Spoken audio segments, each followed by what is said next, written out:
Namami Buddham Punasankam Namami Dhammam Virajantam Namami Sangham Virajasarakam Namami Kamathanam Vāradikam Namami Kamathanam Vayikachanam Nibbādhamānu Desakam Sabhamdam Sankam.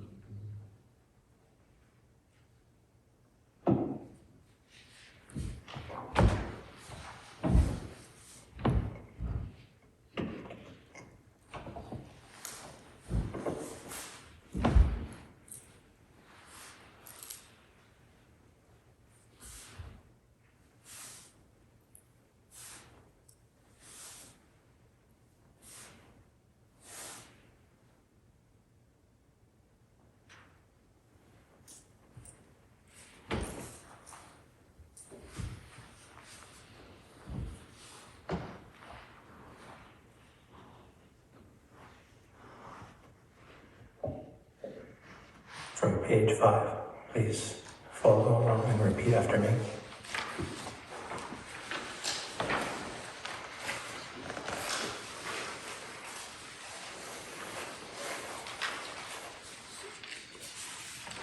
Acharya.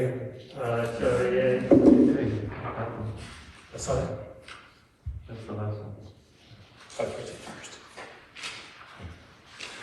Wrong page.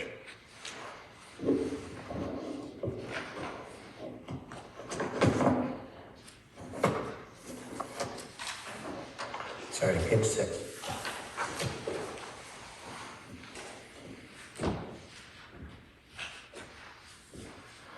Aham Bhante. Ti Saranena. Sakha. Pancha. Shilani. Yachami. Tutyampi. Aham Bhante. Ti Saranena. Saha. Pancha. Shilani. Yachami. Tatyampi. Aham Bhante. Ti Saranena. Saha. Pancha. Shilani. Yachami. Namo tassa bhagavato arahato samma sambuddhassa. Namo tassa bhagavato arahato samma sambuddhassa. Namo tassa bhagavato arahato samma sambuddhassa. Namo tassa bhagavato arahato samma sambuddhassa. Namo tassa bhagavato arahato samma sambuddhassa. Namo tassa bhagavato arahato samma sambuddhassa. Buddhang saranam gacchami. Buddham saranam gacchami. Dhammang saranam gacchami. Dhammam saranam gacchami. Sanghang saranam gacchami. Sangham saranam gacchami. Tutiyampi buddhang saranam gacchami. Tutiyampi buddham saranam gacchami. Dutiyampi dhammang saranam gacchami. Tutiyampi dhammam saranam gacchami. Dutiyampi sanghang saranam gacchami. Tutiyampi sangham saranam gacchami. Tatiyampi buddhang saranam gacchami. Tatiyampi buddham saranam gacchami. Tatiyampi dhammang saranam gacchami. Tatiyampi dhammam saranam gacchami. Tatiyampi sanghang saranam gacchami. Tatiyampi sangham saranam gacchami. Ti saranagamanam nitthitam.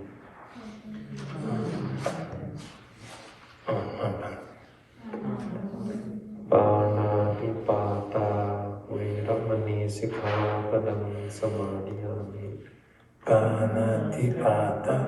Panatipata Veramani Sikkhapadam Samadhiyami Adinādāna Viramani Sikkhapadam Samadhiyami. Adinādāna Veramani Sikkhapadam Samadhiyami Kāmesu Micchācārā Veramani Sikkhapadam Samadhiyami. Kāmesu Micchācārā Veramani Sikkhapadam Samadhiyami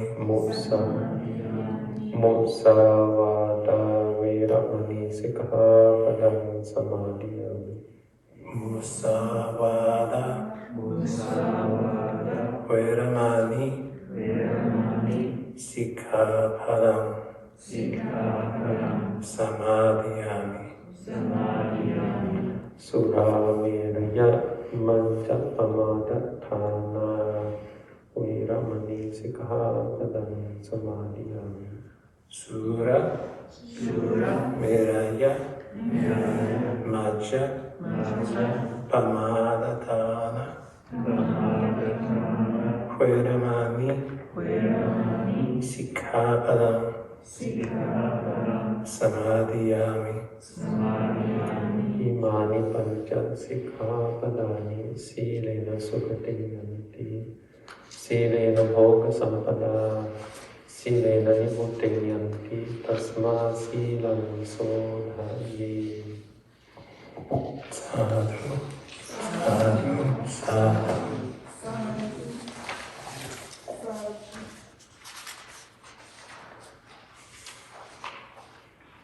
Now back to page 5.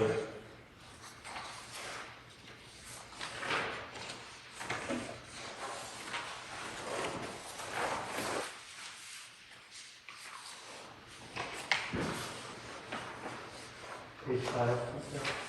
Page 5. Acharya Pamadena Varatayena Kattam Sapam Apartam Kamata Me Bante. Aham wo kamāmi tumhi bime kamitabam. Kamami Bante.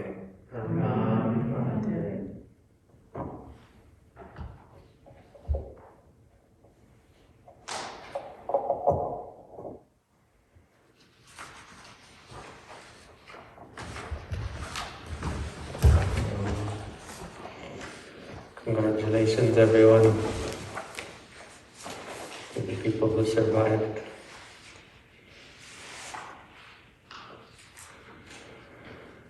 So I thought I'd talk a little bit more about the process, just going over what you've been through. As a reminder, as a recap,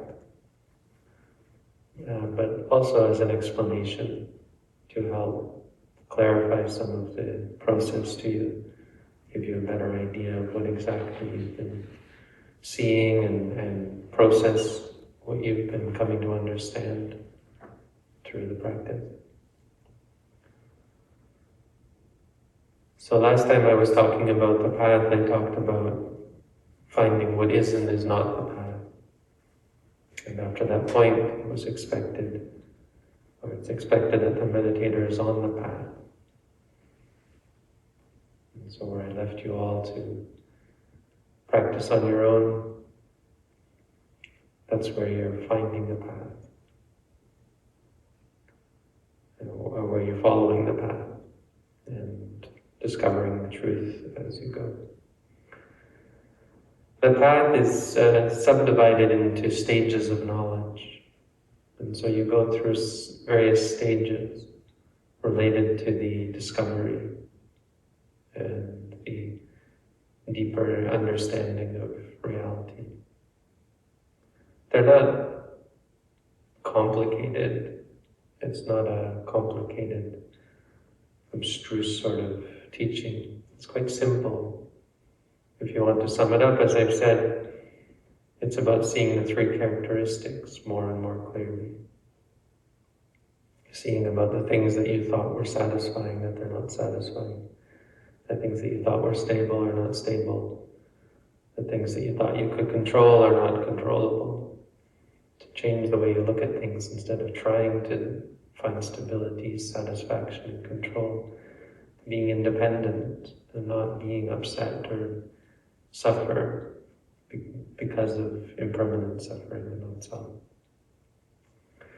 But in detail, it goes through stages, and it's so in brief, you start by seeing reality as experiences arising and ceasing. And so you start to be able to look at the world as moments of experience. Stomach rising is one experience that arises and ceases. Stomach falling is another separate experience arising and ceasing. You see pain arising and ceasing. You see thoughts arising and ceasing. Emotions arising and ceasing. There's a great clarity that comes at that point when you're able to see reality as experiences. And then your mind starts to understand the ramifications of that in a way that might not be obvious.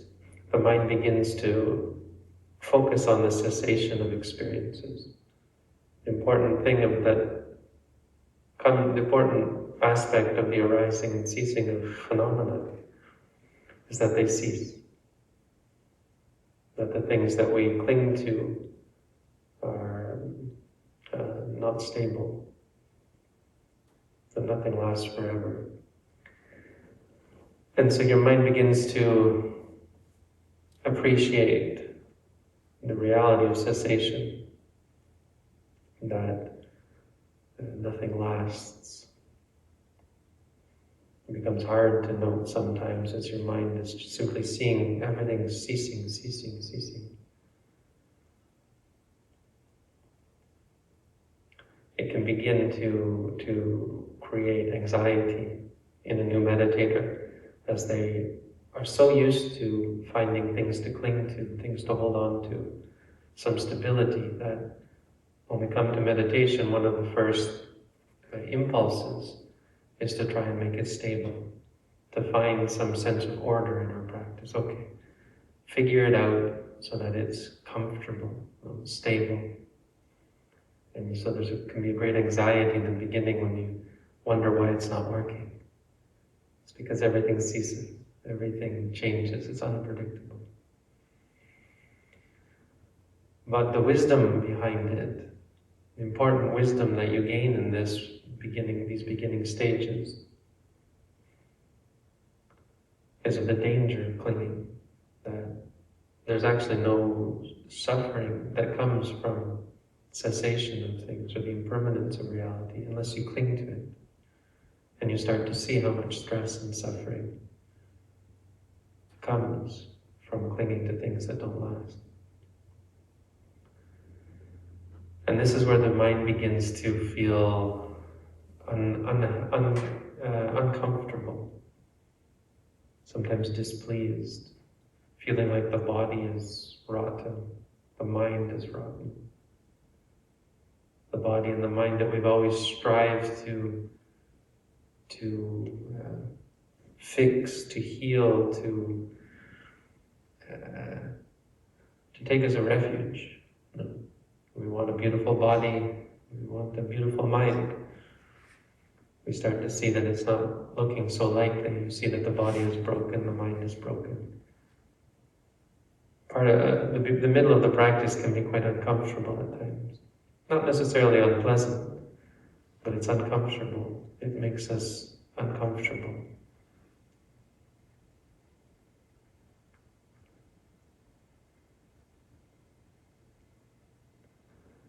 turning point in the course comes when the meditator starts to let go, starts to lose their excitement over experiences. As you start to see this, that doesn't matter whether it's a physical experience or a mental experience, it's unpredictable, so it's unsatisfying. The mind starts to become, in some sense, bored, dispassionate, disenchanted. Whereas before the mind was seeking out what is pleasing, what is lasting, what is stable. It starts to feel that that's a waste of time, or it experiences so much the suffering of chasing, of clinging, that it begins to let go and see everything as the same. At this point, the meditator can become quite bored and kind of unsure of the use of the practice. It seems like there's nothing new and nothing exciting. In truth, it's the mind that starts to see that looking for excitement and things, looking for satisfaction and experiences and anything is always going to lead to disappointment, because things don't last. And it's at this point where there comes often a crux in the meditator's practice. Some meditators want to leave. They start to wonder whether they should actually stay. Some meditators do leave and then wonder why they left, but it was just an irrational instinct, the flight instinct. When you can't find a refuge.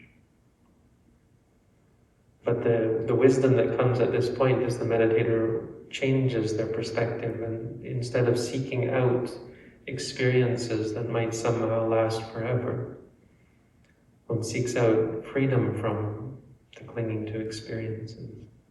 That's something that is far more likely to last because of its independence. And so at this point, when the meditator reaches this crux and understands correctly that even if you run away, you're not running away, you're not escaping your problem. That true freedom comes not from running, it comes from escaping, from letting go. It comes from seeing clearly and not being dependent on experiences. And so at this point, this is what you start to experience near the end of the course,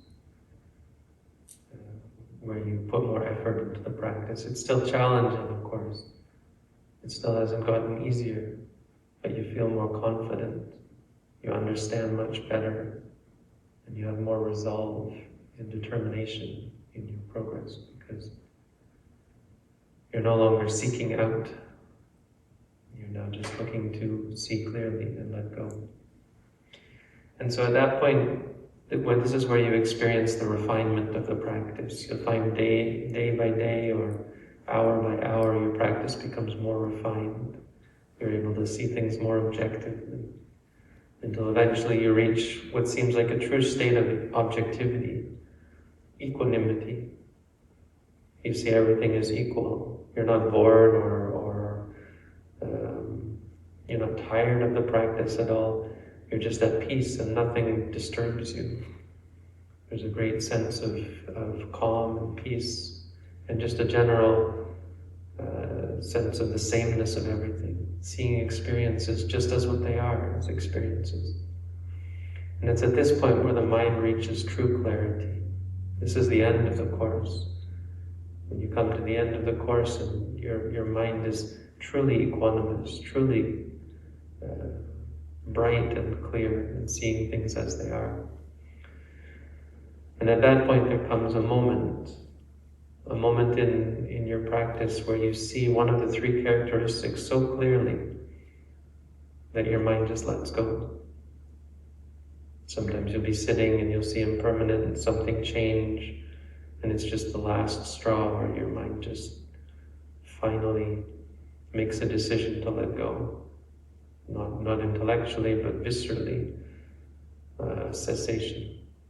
Where the mind no longer seeks out seeing or hearing or smelling or tasting or feeling or thinking. No seeking out for experience, another cessation. Sometimes you see suffering.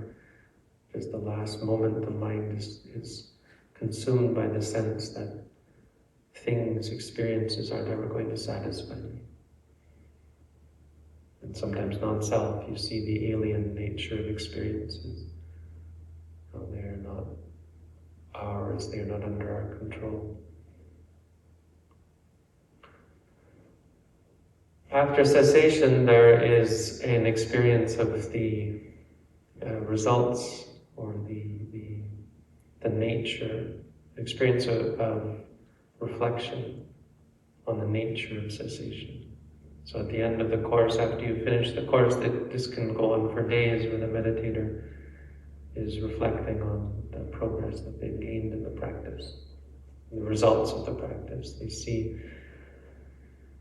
They reflect on the path they follow, they reflect on the result of the path, they reflect on the nature of cessation if they experience cessation.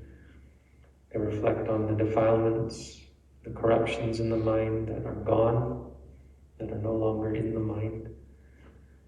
They see something has changed, and they reflect on what is left in the mind, the corruptions in the mind that are still present. So this is where you all are now, in the reflection stage. And a big part of the reflection is, what are the fruits of the practice? What does come of all this practice that you've done? What good is it? So as the last parting words, I'll talk about the benefits of the practice, what you can hope to get from it. The first and probably most important is, probably unsurprised to hear, is mindfulness. Well, it might be surprising to hear that it's a fruit, but me telling you that you have to be mindful is probably not at this point much of a surprise. But at this point, it's not about having to be mindful. It's about expressing appreciation for what you've gained, the mindfulness that you've gained, or the skill that you have gained from this practice that you can take into your lives. Something special about mindfulness is that, unlike, say, concentration or tranquility, it's useful everywhere. You can use it in your daily life. You can be mindful walking down the road. You can be mindful eating. You know this by now. And so you have a skill that you've gained during this course and throughout your practice that you can take with you. It means that you will make better decisions. You will avoid turning challenging situations into problems. You will avoid making problems, creating new bad karma by hurting others or manipulating others. You will avoid mental illness, which is created by the reaction, the snowball effect of reacting to our reactions. You know, have a way to even be mindful of your corruptions in the mind, the bad mind states, the ones that lead to mental illness. So much of your life is purified, is made better through the cultivation of mindfulness. So this is the one great fruit that you get from the practice, that your life will be full of mindfulness, and when you die, the moment of death will be one much more filled with mindfulness. Whatever experiences you have at the moment of death, the fear of loss, the aversion to pain, the confusion, and so on, you'll be able to be mindful of all these things, and you'll mitigate any negative reactions to the experience of death. The second benefit is happiness. So the practice can be quite, as I said, uncomfortable. It can also be quite unpleasant. But happiness doesn't come from happiness. It comes from purity. It comes from goodness. It comes from mindfulness, really. Mindfulness is a great source of happiness. And this should be obvious. If it's true that mindfulness makes your life better, well, then it's that mindfulness leads to happiness. By avoiding problems, by solving your problems, by seeing through your problems and seeing them just as they are without any judgment. It brings you great peace and simplicity in your life. You're able to work through complications and avoid getting tied in knots by changes in life. You'll meet with better people, you'll incline towards associating with good people and creating positive and lasting relationships. And you'll just have a better mental framework. Your mind will work better, be more organized, be more at peace. And there's great happiness that comes even just by being alone, which is something that most ordinary people find hard to do, just to be with yourself. And of course, when you die, because of the clarity in the mind, not just in this life, but happiness is found in the next life. Heaven is a place that's full of Buddhist meditators, all of the many heavens. If you die and you're reborn as a human being, you'll be reborn with pure thoughts and pure states of mind. If you die with a pure mind, you can be reborn in heaven and meet with all the other Buddhists in all the many heavens. The third benefit is that you've got a beginning. So sometimes it can seem discouraging that the biggest thing you get out of the practice is a realization of how far there is left to go. It can seem like you did very little in the end. But one thing that may not be clear for new meditators is that planting a seed, the beginning, the initiation, if you will, into the practice of mindfulness is like the seed. It has, in some ways, much more power than any practice you might do in the future because it sets your mind in the right way. It clears up wrong direction. Your ideas about meditation have likely changed through this course. Your understanding of meditation has hopefully improved. Your understanding of your mind has improved. You've got a beginning in the practice, and this beginning, well, obviously means now you're no longer a beginner meditator. If you come back and do another course with us, you'll find it you'll find it a whole new world, much easier, much better progress. You'll find wherever you go, you're able to evaluate meditation practices much better because you have a better understanding of how the mind works. And you'll find when you die that you might forget, and over time you will forget the people and the places you've been. When you pass away, you might even forget about meditation, but you won't lose that quality of mindfulness, the clarity and the purity. There's many stories that we have in ancient times, all up to modern times, of people becoming enlightened quite quickly as children or very, very soon after coming in contact with the Buddha's teaching because of the practice that they've done in the past. And so this isn't something that goes away after one lifetime or doesn't go away just in this lifetime. There's stories of people who apparently in ancient 1,000 lifetimes ago had practiced under a Buddha or practiced the Buddha's teachings or even just developed on their own good qualities. As a result, we're able to understand the Buddha's teaching very quickly. So all the goodness that you've gained here by purifying and purifying your intentions and creating a greater purity of mind in general, it isn't lost. It's something you take with you wherever you go, wherever you're reborn. And the fourth benefit is, if the third is the beginning, the fourth is the end. That, as I said, you can see that through this practice some things have changed. You've closed some problematic doors in your life. Some avenues that the mind was inclined towards have now been given up. So you find yourself less inclined towards greed or anger, less inclined towards arrogance, conceit, and views.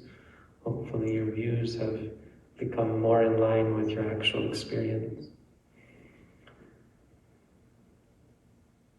And so this is the talk about enlightenment, where through the practice, even in this lifetime, if you work, if you practice a course like this, and if you take a review this progress, this process, again and again, you'll find that over time, you're able to work out more and more of your impurities of mind, your impure, unwholesome, unskillful, unhelpful tendencies, and you gain greater and greater purity until finally you become enlightened, meaning no more bad intentions, no more corruptions of mind, no more ignorance about how reality works.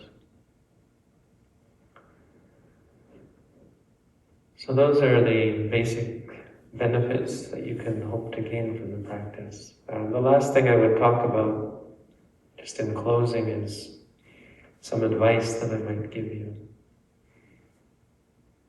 And the first is obviously be mindful.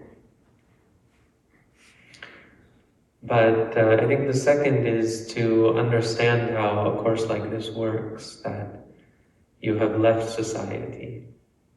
And that does certain things to the mind that aren't directly related to mindfulness. It calms you down. It's hard in the beginning, but after so many days, you'll just find in general you have a greater sense of calm and peace. It's like going through withdrawal from all of the excitement and attachment that you have to sensuality. And so you'll find yourself quite concentrated and quite peaceful. You'll also find, but you may not realize, is that you let your defenses down. You don't need them. There's nothing bothering you. There's no potential interactions with others.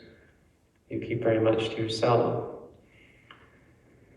And so in some ways you can't just go back into the world and expect to function well the first few days, because you'll find everything quite jarring as you're just trying to experience things directly without any protection, without protecting yourself as we normally do in life. Normally we're ready to react and ready to respond, and now we're being just much more mindful. So mindfulness protects you, but in some ways you have to appreciate that it could get quite stressful when you go back. You might find yourself reacting to things again because you thought you dealt with them, but it was actually just you didn't have any cause to react. So there's two things that I would give as advice. One is consider that some of the great qualities of mind that come in this practice are due to seclusion. And you might consider to change some things about your life to allow yourself the space that you need to stay peaceful, to stay sane, to stay pure of mind. The second, of course, is